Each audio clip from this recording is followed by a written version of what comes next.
Good evening. Frank asked me to be very brief. It's my pleasure, therefore, to be here this evening and on behalf of our president to have the honor of introducing our keynote speaker. Ladies and gentlemen, the travel, tourism, and hospitality industry is more competitive than ever. To maintain our drive to be the most desired warm weather destination, we must continue to sharpen our skills while learning new competencies. Our industry is competitive, and to survive, we need new tools to support our human capital advantage in the Caribbean. The Caribbean Hotel and Tourism Association hopes that this chief experience will serve as a platform from which you can harness the power of data, of information, and innovative strategies to bolster your operational performances. The stage has been set for us to educate ourselves, refresh our skills, and enlighten our colleagues, all for the betterment of our essential industry. It's up to you now to play your part and get the very best you can from the experts we've assembled this weekend and from each other. I've had the privilege of knowing this evening's keynote speaker, Jerry Inzerillo, for more than 22 years. He's a seasoned hotelier, a visionary, and now has taken his talents to a new level as CEO for Forbes Travel Guide. Jerry's been on the ground and in the stratosphere. He's cut his teeth operationally early in his career, serving as the GM for the famed Fontainebleau Resort in Miami Beach. He's been coming to and working with the Caribbean for more years than he can remember. His detailed bio is in your program, but you can see Jerry's fingerprints in many areas throughout our industry.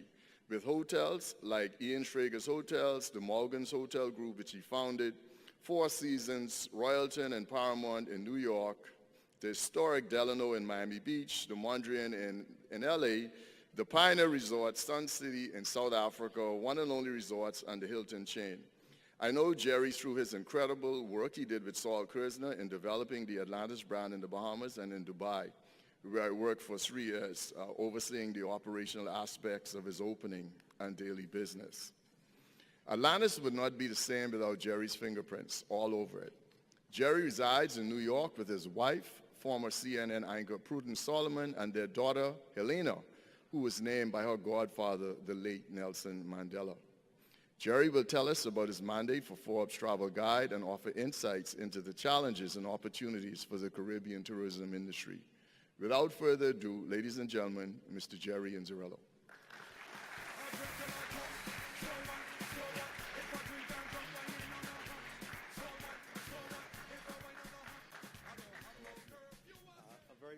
Good evening. Am I mic'd up? Everybody can hear me?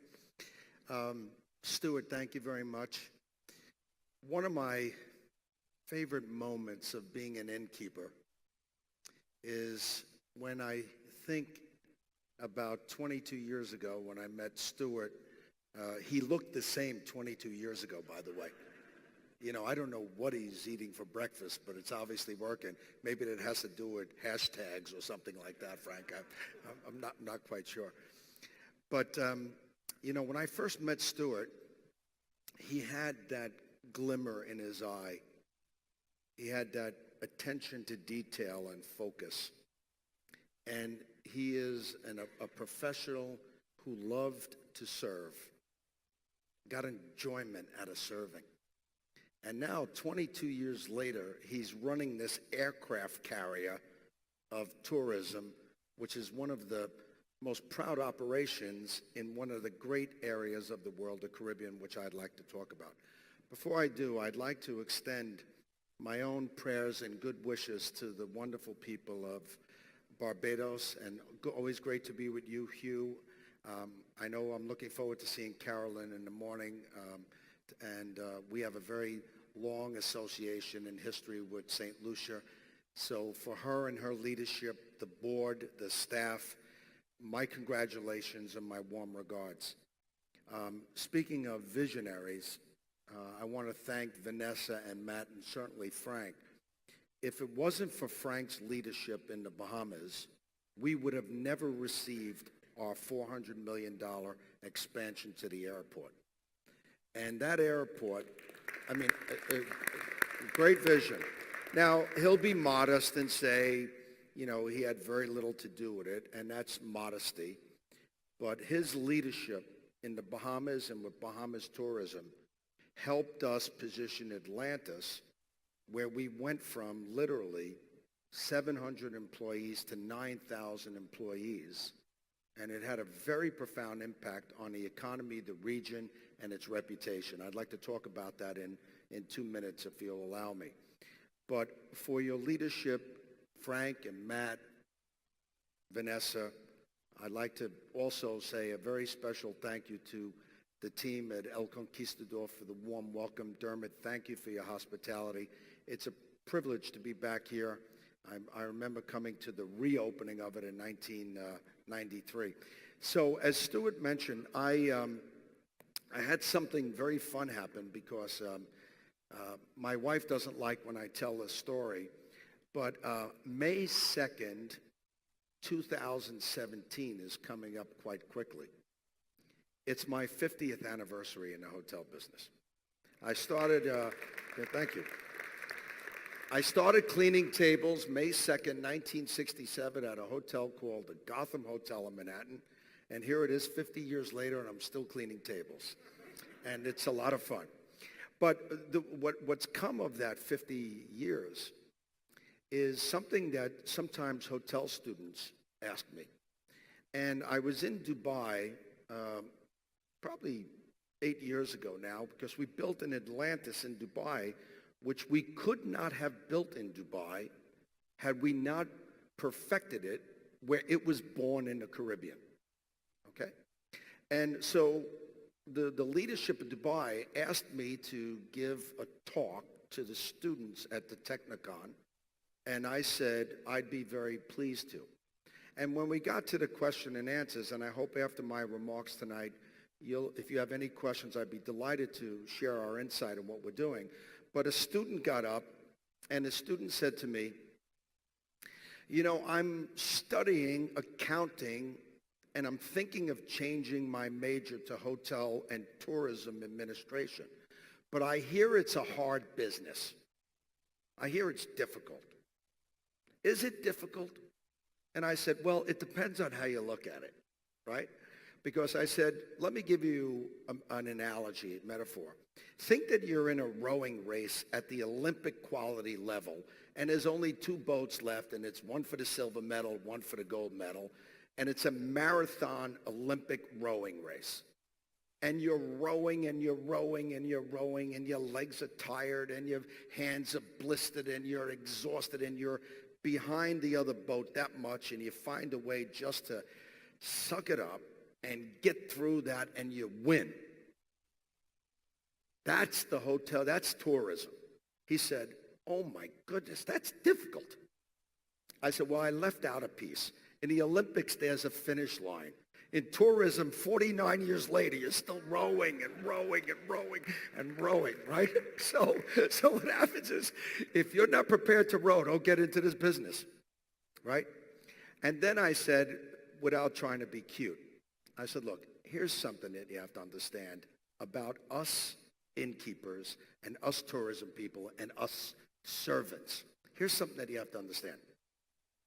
If the guest you serve take your energy, you may have a good season or 2, and that may be it. But if the guests you serve are the source of your energy, you'll find yourself in this room. So now, why do I start with that? Because there's a few things going on. Now, we could have had a PowerPoint presentation on Forbes Travel Guide, on our globalization and the trends that we're seeing, and I'm happy to share some of that with you.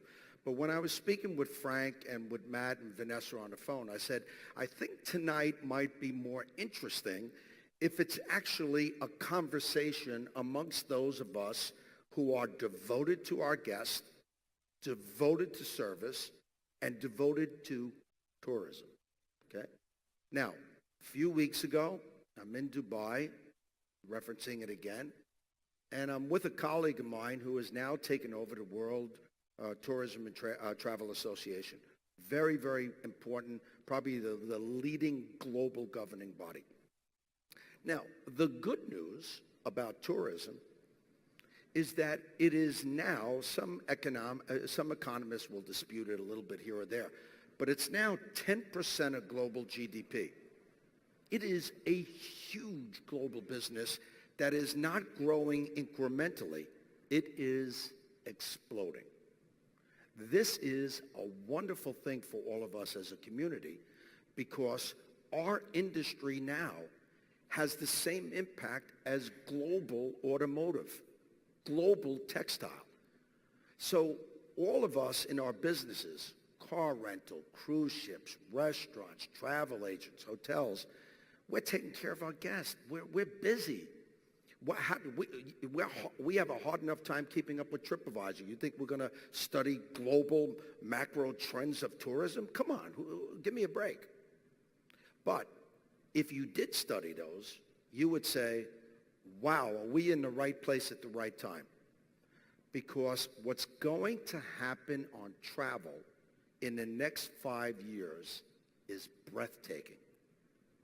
All the numbers all over the world. Now, we have to deal with certain things because in the globalization of our world, it is a new world now. With deregulation 50 years ago of the airline industry, anybody can go anywhere they want, right? When was the last time you were at an empty airport, right? The airports are growing. They're like little baby cities now, many of them. Okay. So now you have situations like a city like Paris that had to deal with problems of terrorism. You have situations where England years ago had to deal with something called mad cow disease. Okay?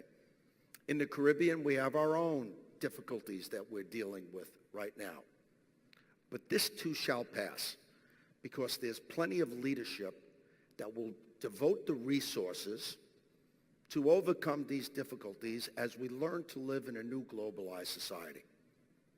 So on the positive side of the new globalized society and bringing it back home to who we are and what we are and where we are, we're at a point where we're in one of the great industries of the world and there is no slowing down with it. Okay? That's good news. Okay. What is the problem? What's the hot potato? There's two. There's one as an industry, and there's one as a guest. Okay? So now, because you're industry executives, we'll talk a little bit more technically, and we'll say there is a big B2B problem and a big B2C problem. Okay? But let's keep it very simple. What's the B2B problem? It has never been more difficult to run a tourism entity than now. Your margins are less, the development of human resources, competition. I mean, it is very difficult to run a hotel, a restaurant, a travel agency, a cruise ship. Very difficult. Okay. That means, Jerry, are you saying that when you were general manager 20 years ago, it was easier than it is now? I'm saying it was substantially easier. And it was harder in 1980, 1990 than it was in 1960. Okay. What about the guest?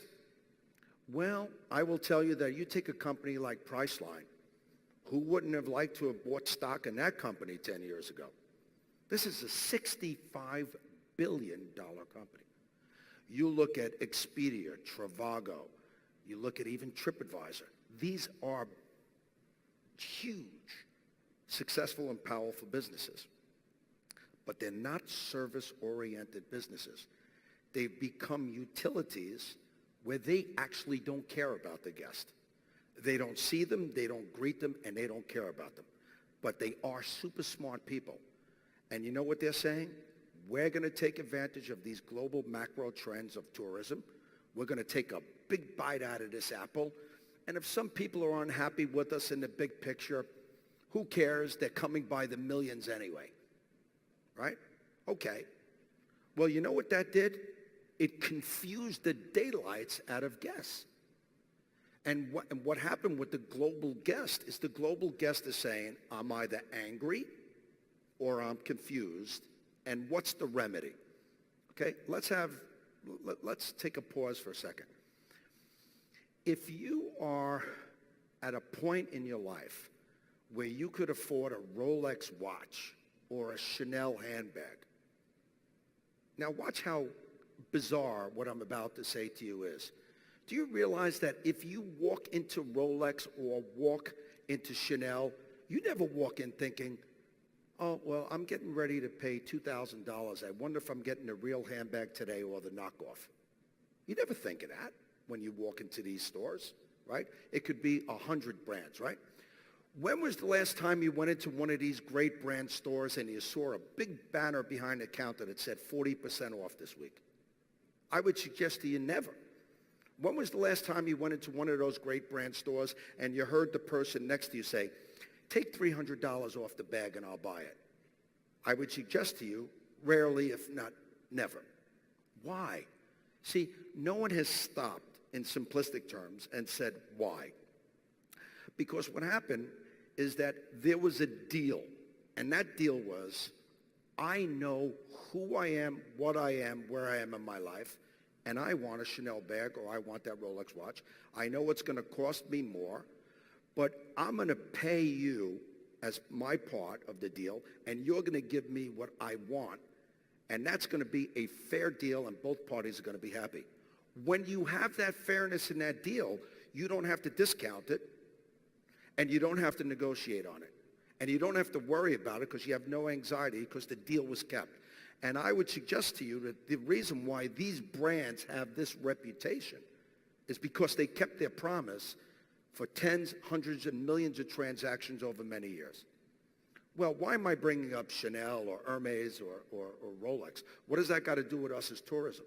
What happened with the OTAs is they said, we're going to give you a five-star experience. But they didn't do the vetting, and they didn't do the homework, and they didn't say, what's the criteria, right? So if you go on hotel.com or you go on these things, what's the criteria to say that something's five-star versus four-star? But yet we'll take your money. We'll take your money. So what happened is the guests they're doing this, and then they're saying, wait a minute, I did my end, I paid the money, but I didn't get the real Chanel bag. I didn't get the real Rolex watch.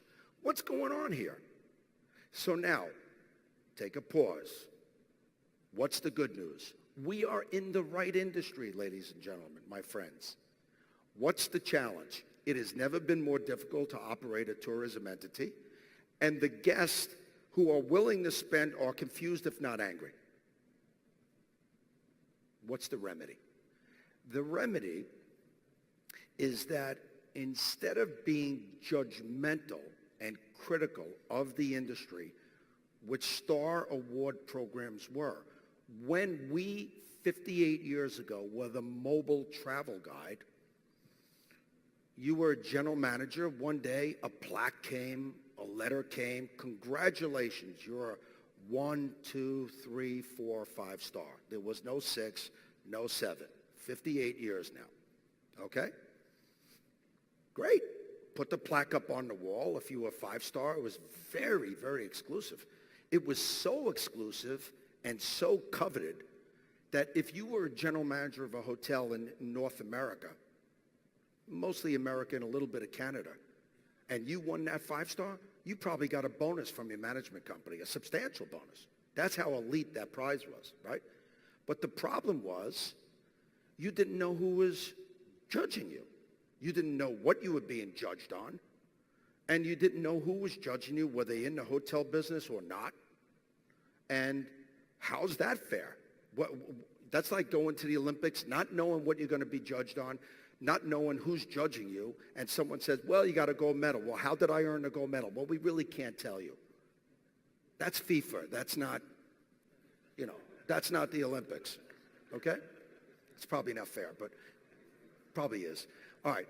Anyway, so now with the industry, when I had the honor and the privilege of taking over the operation 2 years ago, I said to our wonderful chairman, who's the principal stakeholder, who bought the rights to the mobile travel guide, which became Forbes Travel Guide, he said, Jerry, you're an industry executive with a global vision, and people respect you. Will you become the captain of the ship? And I said, thank you, because I have worked very hard to earn that respect on site, on the property, in the face of my guest for 48 years, soon to be 50. But I will become the captain of the ship under some terms and conditions. And I think he was thinking, all right, how much is this guy going to ask me in salary? But I said, here's what we have to do. In order to better serve our guest, we have to globalize this as an Olympic meritocracy. We have to take the star rating system globally because travel decisions now are globally. All politics is local. If you're operating a property in Puerto Rico, one of the great tourism destinations of the Caribbean, it's local. As a matter of fact, it's so local that if you're operating on this side of the island where the St. Regis is, or this side of the island where Dorado is, they're completely almost different cells than if you're in central Puerto Rico and with Vanderbilt and, and even El Conquistador, El San Juan. Okay. So all politics are local, all innkeeping is local, but it is global because now someone will say, I'm going to business here, but I really want a hotel there. The problem with a travel agent model now is that even the great travel agents, the virtuoso models, they no longer have the resources to know what the top 2,000 or 3,000 hotels in the world are, because how can they inspect them? How can they see it, right? And the expectation from the guests now are truly global. So in order to serve the innkeeping and the tourism community, and our first mission was to concentrate on something that we knew a little bit more about in tourism, which was the hotel sector of it. Now, we, as Forbes Travel Guide, very soon will be rolling into other aspects of tourism, rating the cruise ship industry. We do restaurants now, freestanding spas, other verticals of travel. We have to get the first one right. So here's what we did. We said we're going to change our mission because now we don't see ourselves in judgment of our fellow innkeepers. That's unfair, waving fingers and say, if you do this, you get 4-star. If you do this, you get 5-star. You know how hard it is to run a hotel, a restaurant, a spa, a cruise ship? Don't be in judgment of the industry. And not only that, make it transparent, but make it so transparent that on any given day, you have to justify how someone won that award, and it has to be uncorruptible. Uncorruptible. Well, Frank and Jerry have been friends 30 years. The guys got together for lunch. The briefcase went under the table. All of a sudden, the hotel's a 5-star. Come on. That's not the way it works. And the guests know better. Okay? All right. So what we did very quickly is we changed the criteria from opaque to transparent. We set up a global committee called our Standard Advisory Committee that has the finest industry experts that serve 2-year terms.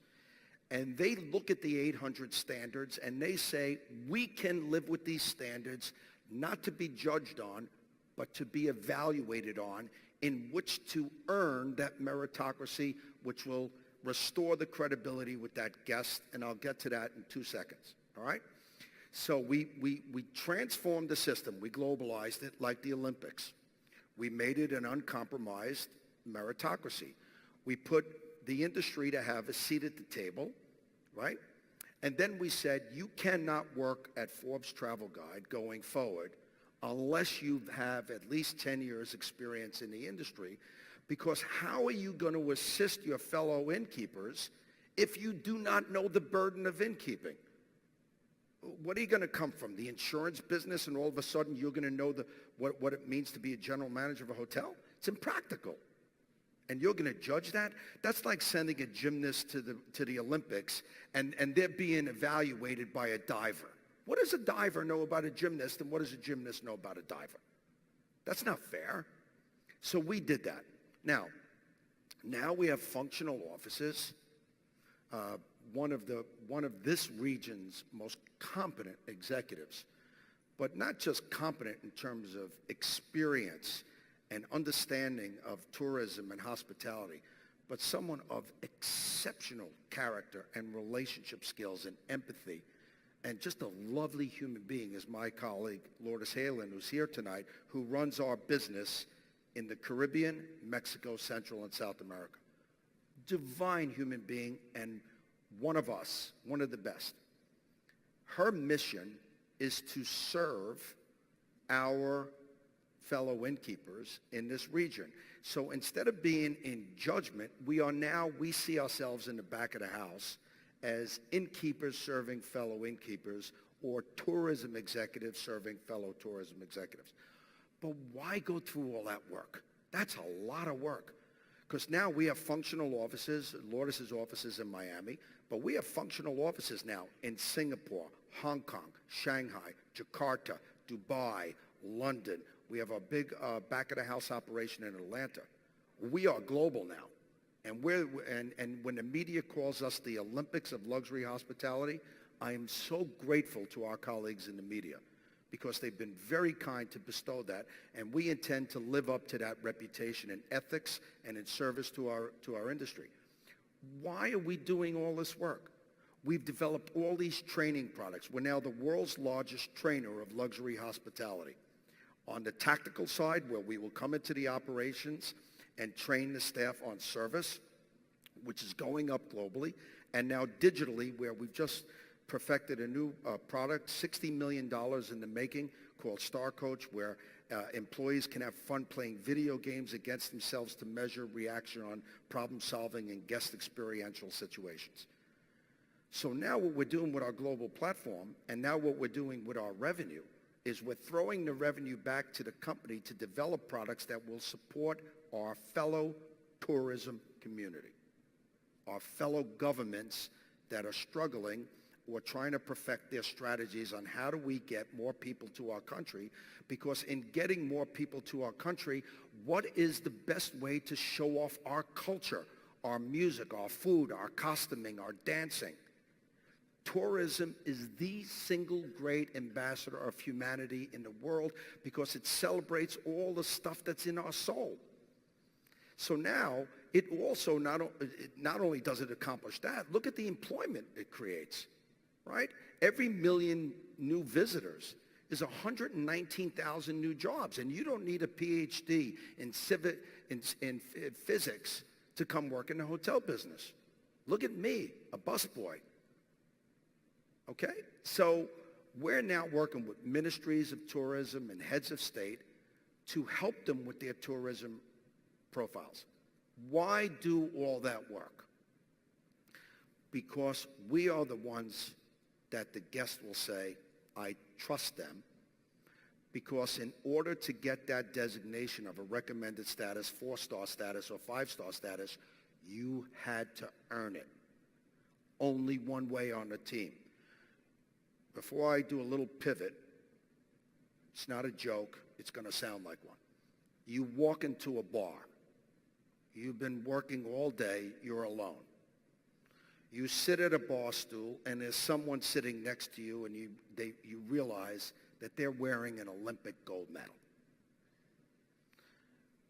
Most people, 99%, at some point they're going to say, look, I don't want to disturb you, I don't know you, but is that an Olympic gold medal you're wearing around your neck? Yes, I won it in diving in Australia. Look, I don't want to buy you, but can I buy you a drink? I'd love to hear that story. You know why? You know two things. If that person's wearing an Olympic gold medal, there's authenticity there. There's integrity there. And that was hard to win because there's only one of them. And you have respect for that person. Now, if you go after that day and you sit at the bar and you're on a bar stool and the guy next to you is wearing a big Flavor Flake clock kind of medal, and he says, hey, look, man, do you want to know about my Olympic platinum medal? You're gonna say, Olympic platinum medal? I didn't think there was a platinum medal in the Olympics. No, man, mine's an Olympic platinum medal. Buy me a drink and I'll tell you. You know what he's gonna say? See you later. Let me change my bar stool. No authenticity, right? No fakes. No fake Chanel handbags. Okay? So now, our mission on your behalf, on our collective behalf, is to restore the credibility that the OTAs destroyed. Because here's the thing. Look at Uber. 5 years ago, would anybody have said that this company, Uber, would have a larger market capitalization than the total global asset value of Avis and Hertz would have been unheard of. Airbnb, right?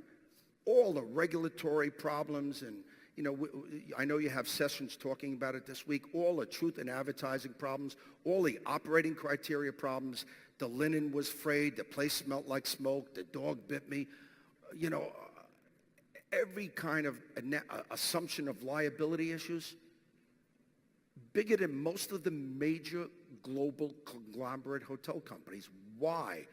What I would suggest to you in the case of Uber is the direct connectivity between the guest and a car. That's simple. Someone from Harvard could give you 400 pages. I'll stay with that. Airbnb, the direct connectivity between guest and an apartment. Now, we have to define as a community what apartment means, but that's what it meant initially, okay? We had direct connectivity for a year. We let the OTAs take it away. And now, not only has it put a challenge to our rooms division profit, because even though we went with a share strategy, we're finding that we're losing it all on the margins of what we're paying to keep up with this thing. But the problem is not our rooms division profit. The problem is that the guest is confused and doesn't know who to trust. So they're going to reach out to us and say, okay, I can trust them because I know that in order to get that Forbes Travel Guide distinction, that innkeeper, that cruise ship, that restaurant, that spa operator had to earn it. That's what our mission is, right? And we're seeing it all over the world now. So the first phase of our mission was to change the optics of judging our community to serving our community, globalizing it. And then the next phase is to articulate that to the guest to say, now you have someone you can trust. Now, I know in this room tonight, because thanks to Google, thanks to Frank and the team, I was able to study up. I got the attendance list. I have had my staff Google everybody. I read as much as I could on the plane. I know there's a lot of independent innkeepers in this room tonight. The good thing about being an independent innkeeper, right now, if you look globally, not in the Caribbean, of course, but if you look globally, the most creative ideas in the entire global hotel industry now are coming from the independents, right? Now, what's happening is you're hearing different words now. You're hearing the hotel business has become more experiential. No, it hasn't. It was always experiential. You know what ruined experiences? That companies had to grow too fast. They became homogenized. So the guests, the general managers and the staff lost their creativity in terms of taking care of their guests. Of course, the policy of creativity and community outreach was corporately dictated instead of the community in which they were serving, right? And then now, it's a global business, and most companies went on an acquisition or development strategy, and really our business was dictated by development and acquisition strategies over the last 25 years, not service. And the guests are saying, look, it's great that the bathroom is 50 square feet larger than the other one, but you're not going to win my loyalty on square footage of a bathroom. And I get owners all over the world now that say, well, you know, I use the finest Carrara marble from Italy in my, in my bathroom. And I said, you're going to have to excuse me. It's been a long time since I've seen how Carrara marble establishes loyalty or emotional connectivity. No, but we've got the finest light fixtures from Murano. Yeah, and how did your 6-year-old daughter feel about that when she was playing and there was no water in the pool? Okay. So let's talk about the Caribbean for a moment. In our research now, because we have 70 million people a month on Forbes.com, we are a licensee on Forbes Travel Guide. They're separate companies, but we have access to our colleagues on the publishing side. We're seeing now that there is an anxiety in travel over 12 hours, and it's showing a decrease in long-haul travel visits. We're seeing a huge spike in travel within 6 to 7 hours. We're now seeing an enormous 1,000% increase in 3-generational family travels because the grandma and the grandpa do not want the grandkids after church anymore They're saying to the 2 daughters and the 3 sons, they're saying, you know what? We'll pay for the trip. Let's go away for a week and, let's go to Barbados, or let's go to Bahamas, or let's go to Puerto Rico, or let's go to Turks and Caicos, and we're going to pay for the whole thing, because you know what we know now? Luxury is time. And time is with my family. Time is with my friends. Has anybody seen the statistics of women traveling as groups? You go to Las Vegas now. You look in any restaurant, half the tables are filled only with women. Because there's a comfort, because the women are saying, hey, the boys went away on a golf trip. We're entitled to that too. We're working just as hard as they are. Huge trend. Millennials, the millennials are saying, I watched my grandfather, my grandmother, I watched my father, my mother work their behinds off. I'm not waiting till I'm 65 to travel. I'm going now. And I may not even have to have a posse with me, because due to my device, I can hook up on a social media point of view in 2 minutes for people that have like-minded ideas that I have. So I'm going now, with or without you. It's changed the whole landscape. But what unites everybody is the saying, okay, if you're going to ask me for $400 a night versus $200 a night or $800 a night, you better give me that value. I'll pay it, but you got to give it. So you know what's happened? All of a sudden in the last 2 years, the service part of the business is roaring back. And it will roar back. Now, why am I bringing it up in the context of the Caribbean? I was manager of the Fontainebleau, as Stuart said, 1978. I happened to be lucky. I met this girl who was a dentist in the Bahamas, very pretty girl. I started dating her. I would puddle jump from Miami to the Bahamas. I would look at that sand on the beach, and I'd look at that crystal blue water, and I said, man, God was in a good mood that day.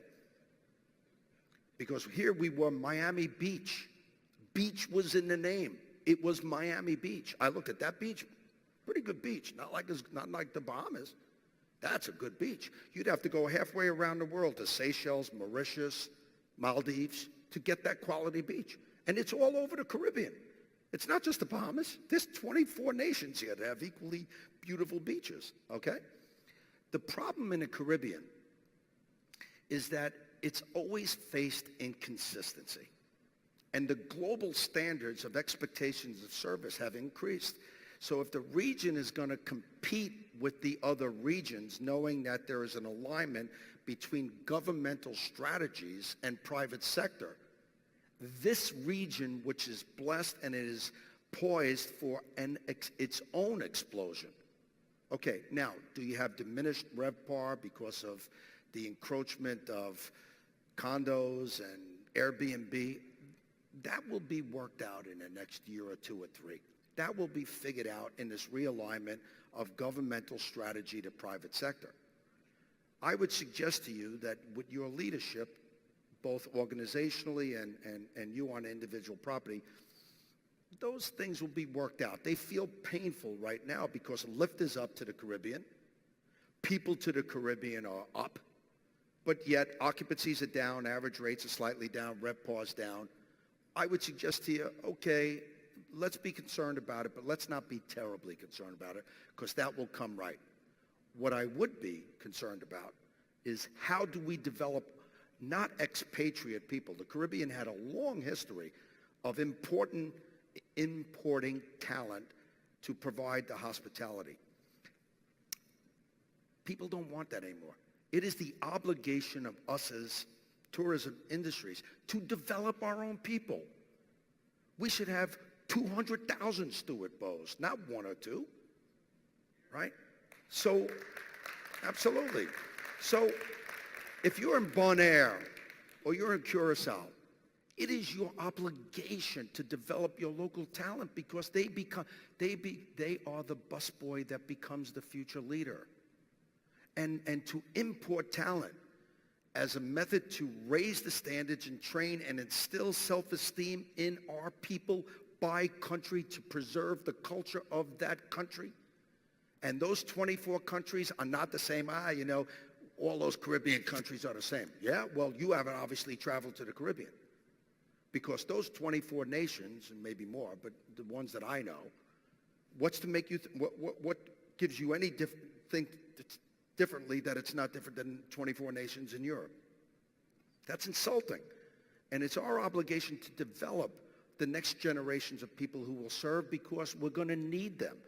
But they have to be armed with the resources of hotel schools, private sector cooperation, government cooperation. But this thing about importing because service is not that good, that's an excuse.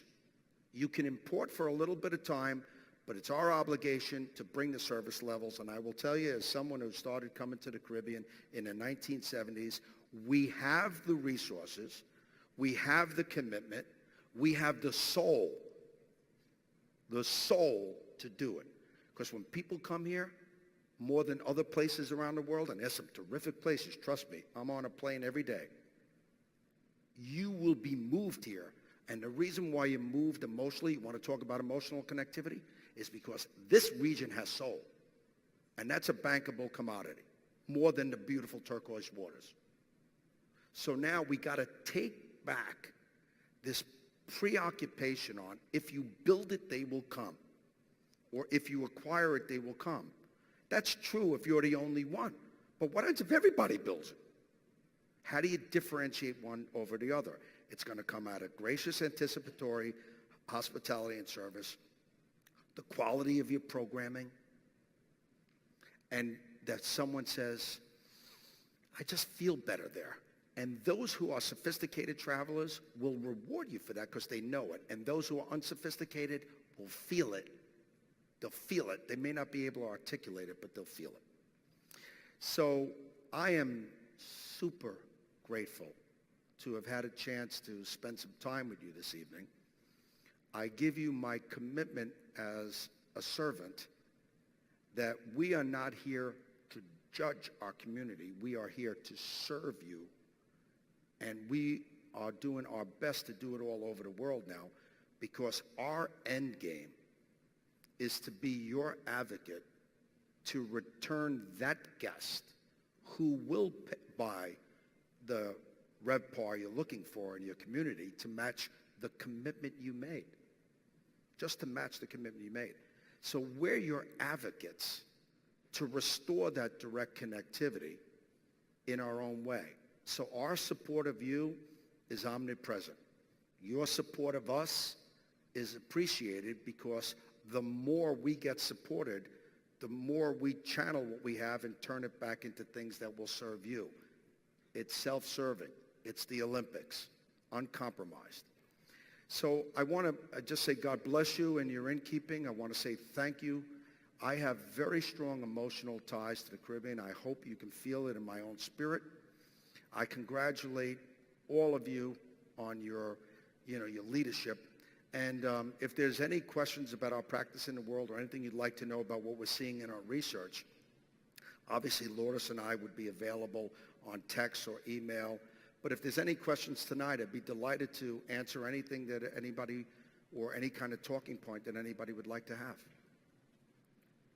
So the floor is open for questions. Jerry, first of all, thank you very much, Jerry. Great insights.